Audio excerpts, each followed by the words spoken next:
Bonjour à toutes et à tous, bienvenue. Aujourd'hui, on va parler du passif en anglais. On commencera par expliquer ce qu'est le passif, on détaillera comment le former et on terminera avec quelques petites difficultés telles que par exemple les verbes avec un double objet. On commence tout de suite avec l'explication de c'est quoi le passif.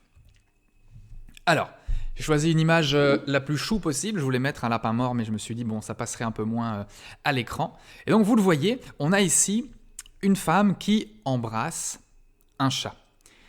Voilà ce que ça donne en anglais, Laura kissed the cat. Dans ce cas-ci, on a une phrase à l'actif. Ça veut dire quoi? Ça veut dire que le sujet de l'action, ici en vert, Laura, elle a été active. Elle a fait une action elle-même. Okay, donc le sujet de la phrase, c'est lui qui fait l'action. Et puis on a un objet direct, le chat. C'est le chat qui va subir l'action, qui va subir dans ce cas-ci le bisou. Le chat, il ne fait pas d'action. Ça va, il subit l'action. Eh bien, cette phrase qui est à l'actif, on peut la restructurer. On peut, sur cette base-là, créer une phrase passive. Comment on fait? Eh bien, on va inverser le sujet et l'objet. Ce qui veut dire que l'objet, c'est-à-dire la chose ou la personne qui subissait l'action, va se retrouver à l'avant de la phrase, va se retrouver en situation de sujet. Ça donne ceci: The cat was kissed by Laura. Le chat a été embrassé par Laura. Alors, à quoi ça sert le passif? Pourquoi prendre la peine de connaître ces deux structures puisqu'elles veulent dire la même chose? Eh bien, c'est une question d'emphase. Ça dépend sur quoi vous voulez appuyer votre phrase d'un point de vue sémantique. Où est-ce que vous voulez que le sens soit? Quel sens est-ce que vous voulez donner à votre phrase? Avec une phrase à l'actif, le sens est souvent mis sur le sujet. Ce qui compte, c'est que c'est pas n'importe qui a embrassé le chat, c'est Laura qui a embrassé le chat. Okay? Laura kissed the cat. Alors qu'avec une phrase passive, la personne qui a fait l'action n'est plus au premier plan. Ce qui compte, c'est la personne ou la chose qui a subi l'action. D'ailleurs, au niveau de la phrase passive ici, j'aurais pu enlever by Laura. C'est pas obligatoire. On aurait simplement pu dire the cat was kissed. Et tout ce qui compte dans ce cas-là, c'est que le chat a été embrassé. Ce chat, il a été aimé, il a reçu de l'amour. Et c'est ça qui compte d'un point de vue sémantique. C'est le sens sur lequel on veut appuyer, si vous voulez. Alors, comment est-ce qu'on va former le passif? Alors, c'est pas très compliqué de former un passif, mais ce qui est un peu complexe à comprendre, c'est que donc le passif, c'est une façon de structurer une phrase, mais vous allez pouvoir conjuguer n'importe quel temps au passif. Okay, on a vu tous les temps il y a quelques mois, le présent simple, le présent continu, le passé simple, etc. Eh bien, tous ces temps-là vont avoir leur version passive. Alors, pour pas que vous deviez étudier 10 structures différentes, je résume ceci en cette règle. Comment former un passif? Vous allez utiliser votre sujet, vous allez parfois, pour ça que c'est entre parenthèses, parfois avoir un verbe ou un auxiliaire, vous allez toujours avoir le verbe être conjugué, et à la fin, vous aurez toujours votre participe passé. Bon. Regardez bien les couleurs, j'ai gardé la même structure, le même code couleur tout au long pour que vous compreniez bien. Alors, à gauche, les phrases à l'actif. I make a cake. C'est moi, Amael, qui vais faire l'action de faire un gâteau. Et le gâteau, lui, il subit, il n'a rien demandé, mais pourtant, il va être créé. Okay? I make a cake. On est ici au présent simple. Eh bien, pour créer cette phrase au passif, on renverse, comme dans mon exemple tout à l'heure avec le chat et le bisou. Vous allez avoir a cake qui arrive en première position, le sujet.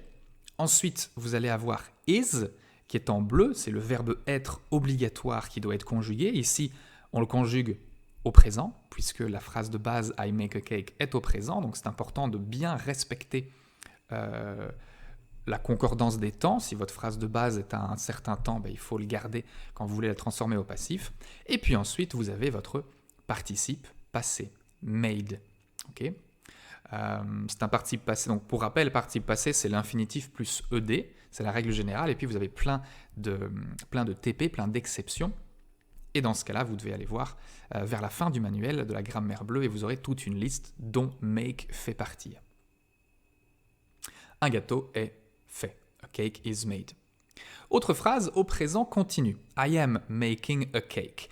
Et dans ce cas-ci, vous le voyez, j'ai indiqué la première partie du verbe I am, je l'ai indiqué en orange. Pourquoi?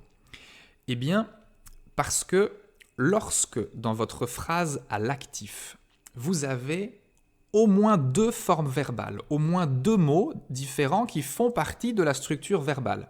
Donc vous voyez que dans le premier exemple, I make, il y a juste make, il est tout seul. C'est pour ça qu'à droite, il n'y a pas d'orange. C'est pour ça que dans la partie passive, on n'a pas dû ajouter un verbe ou un auxiliaire. Par contre, avec ce deuxième exemple au présent continu, vous avez am, I am. Et donc là, au format passif, vous allez devoir réutiliser ce même verbe, en plus du verbe to be qui va suivre. A cake is being made. Vous le voyez ici, le verbe be est conjugué à l'ing, est conjugué au présent continu, puisque votre phrase de base à gauche, votre phrase à l'actif, est au présent continu. Okay? Concordance des temps, c'est important. I am making a cake se transforme en a cake is being made.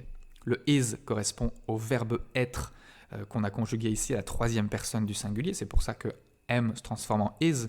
Dans la phrase de gauche, le sujet c'est I. Dans la phrase de droite, le sujet c'est a cake. Donc parfois, il y a des adaptations à faire.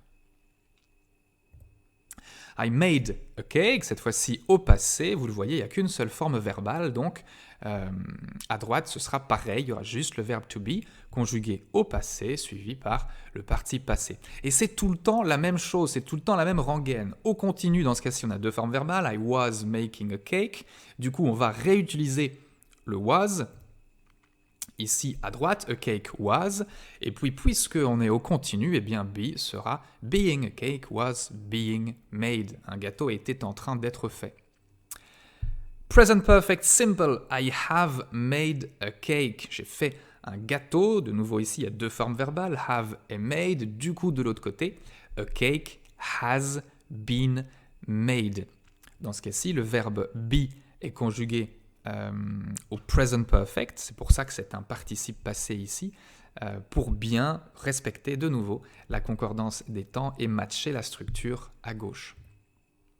Parfois, vous aurez un auxiliaire. On vient de terminer les vidéos sur les auxiliaires de mode. On peut très bien créer une structure au passif sur base d'un auxiliaire de mode. Eh bien, c'est la même chose que pour les autres phrases. Vous allez conserver votre auxiliaire et puis vous utiliserez be à l'infinitif, puisqu'après un auxiliaire, vous avez besoin d'un infinitif, et vous ferez suivre tout ça toujours du participe passé, du verbe principal de votre phrase. A cake will be made. Autre exemple avec un autre auxiliaire, je ne vais pas vous le réexpliquer à chaque fois, c'est toujours la même rengaine. Donc voilà sur comment on forme toutes ces phrases au passif. Alors, les verbes à double objet, c'est un peu compliqué. Prenons cet exemple d'une phrase à l'actif. Kevin gave Sarah a kiss. Kevin a donné un bisou à Sarah. Vous le voyez, à droite du verbe, on a ici deux objets. Un objet direct, un objet indirect. Kevin a donné quoi? Un bisou à qui? À Sarah. Bref, les deux sont à droite. Ça vous rappelle peut-être des souvenirs cauchemardesques d'analyse de phrases de primaire et secondaire. Du coup, vous le savez maintenant, pour créer une phrase au passif, on va utiliser l'objet et on va le mettre en position de sujet. Mais sauf qu'ici, des objets, on en a deux. On a Sarah et on a a kiss. Alors comment on choisit? Eh bien, on peut prendre les deux. Les deux sont possibles, les deux sont faisables. Et donc, pour tous les verbes, et vous avez une liste dans la grammaire bleue, je vous y renvoie, c'est l'unité 44, si je ne dis pas de bêtises. Vous avez une liste de ces verbes à double objet. Donc, on a deux possibilités. Soit on commence la phrase avec le premier objet, avec Sarah. Dans ce cas-ci, on aura Sarah was given a kiss. Ce qui veut dire, si vous devez la traduire, c'est on a donné un bisou à Sarah. Ou bien, vous pourrez dire Sarah a reçu un bisou. Voilà, les deux veulent dire la même chose. Ou bien, on commence par a kiss. A kiss was given to Sarah. Un bisou a été donné à Sarah. Voilà les deux structures possibles. Alors, je vous ai dit tout à l'heure que le passif se formait avec un sujet, éventuellement un verbe et un auxiliaire lorsque dans la structure verbale de la phrase à l'actif, il y a plusieurs verbes. Okay. Ensuite, le verbe to be conjugué et puis le participe passé. Je ne vous ai pas totalement dit la vérité puisque en fait, on n'aura pas toujours le verbe to be. On peut parfois, souvent d'ailleurs, utiliser à la place le verbe to get. Attention, vous ne pouvez utiliser le verbe to get à la place du verbe to be que lorsqu'une action survient, lorsqu'il y a quelque chose qui se passe. Exemple de quelque chose qui ne se passe pas, de non-action si vous voulez. The teacher is loved by all her pupils. Le professeur est apprécié, est adoré de tous ses étudiants, de tous ses élèves.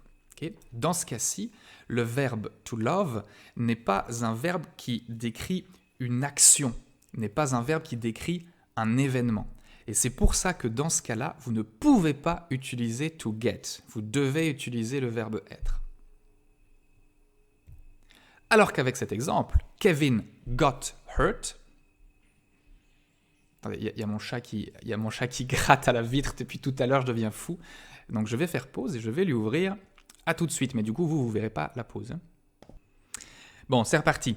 Je disais, par contre, avec la phrase « Kevin got hurt », dans ce cas-là, on a un événement, on a quelque chose qui se produit, on a une action qui est faite, dans ce cas-ci, qui est subie.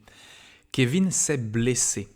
Okay. Dans ce cas-là, eh bien, vous allez pouvoir utiliser le verbe to get à la place du verbe to be. Kevin got hurt. C'est du passif, hein, c'est lui qui subit l'action d'être blessé. Ça veut dire exactement la même chose que Kevin was hurt. C'est tout pour aujourd'hui. Merci pour votre attention. Merci d'avoir regardé cette vidéo jusqu'au bout. C'était pas trop dur, je pense, 12 minutes. C'est passé vite. Je vous souhaite une belle soirée, un bon week-end. On se retrouve la semaine prochaine pour une toute nouvelle vidéo de grammaire anglaise. Salut, salut!